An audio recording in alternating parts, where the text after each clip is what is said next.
What's up, fellas? How you doing?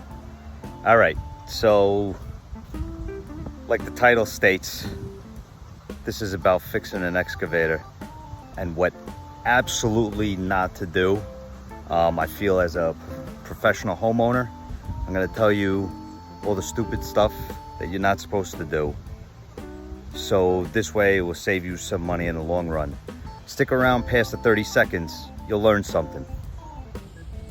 All right, so this is my Bobcat E32, and I replaced that bucket cylinder. There's a link in the description. Now I gotta replace the arm cylinder. The one there is the boom cylinder. That's next. So don't use this.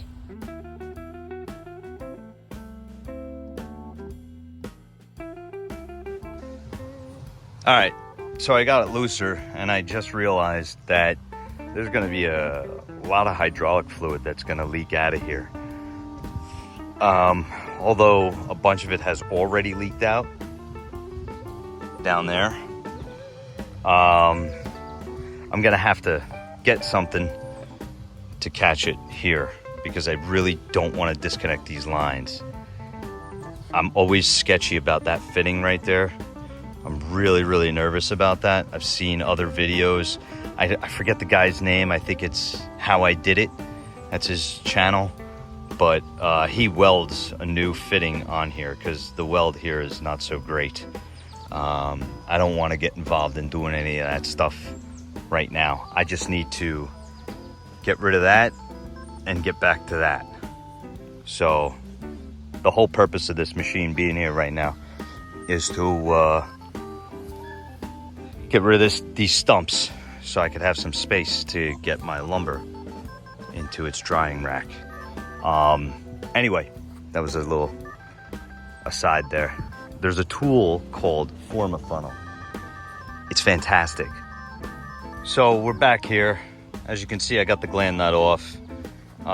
It was a combination of the pipe wrench and the pair of channel locks. This is called the Forma Funnel. I'll try to leave a link, but it doesn't really matter. You Google search Forma Funnel. Anyway, this is kind of like, there was some residue and some stuff on here that I've never really seen before. But I mean, this seal is shot. It's really the inside seal in here that's shot, because fluid was pissing out of here like non-stop. Anyway, I put this strap in and connected it up to the top of the boom, because when I disconnect here, there's nothing holding this arm in place. I know the boom is holding up everything, but this thing can drop, and then it will be a pain in the arse to get it back into position. So I don't know, that's a I think 1,000-pound strap, maybe a 500-pound strap. It's just holding it in there in position. So we'll see if that works. So yeah, now I just gotta take this out, and hopefully this pin, I've relieved a little bit of stress off of this pin, and that'll come out. And then I'll show you, everyone who does this repair, they take the cylinder and they put it on a bench vise and they try to break the nut loose, and they're complaining about how tight the nut is. Stop doing that. What's wrong with you? You have 8,000 pounds of equipment right here. Just leave it attached here. Once you pull the cylinder out of the barrel, put the pin back in, put it all back together, bring the cylinder towards you, out away from the machine, and crack the nut loose with it attached over there. It's the easiest way to go about it. That baby was on there super tight, muy fuerte. Holy shit, it was on there tight. I cracked the fittings loose after the fact, so I cracked it loose here because I couldn't get to the fitting, which is inside there. on the other side. I'm just letting this drain because I don't want a big mess everywhere. I think it's time for a hydraulic fluid change. That's on there real tight, so what I did was I wiggled it back and forth while the fittings were loose. So if you wiggle it back and forth, it kind of gives a little bit of room to come out, but it is in there super tight. I didn't have that problem with the bottom cylinder. It just came right out on the bottom. So I guess the bottom cylinder was worse on that seal. You know what I mean? So the seal's pretty good on there, so it's holding on tighter. Anyway, here we go. I've seen it done before. I saw a guy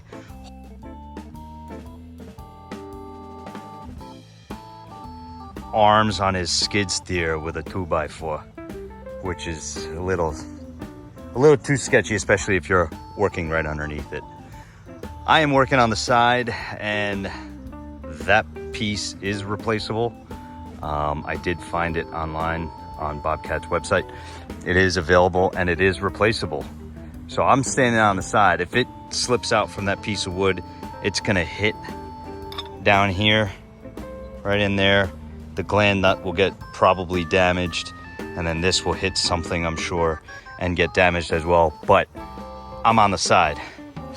Now the secret to getting this off, fellas, if you're even watching this video and you made it this far, you know about this already.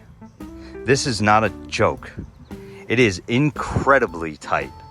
It's on there so tight that with that pipe wrench and this cheater bar, I was able to get it done. That's about 5'10", because I'm 5'7", 5'8", and that's taller than me by a few inches, so I'm figuring it's about 5'10". That's huge. A 70-foot cheater pipe. But with that pipe, I was able to get this off without a problem. I mean, you know, I'm 155, 160 pounds, and I did not have to hang on it, but I did use a little bit of force to get it off. There was a whole ton of fluid that came out of here, so we're gonna have to clean that, do the service on that shortly. There aren't too many videos of this specific machine doing the hydraulic fluid drain and fill, so I'll try to post one when I do it. That's the story. This video is already a little too long. Nobody's probably made it this far anyway, so thanks for watching. Like, comment, and subscribe if you feel like it.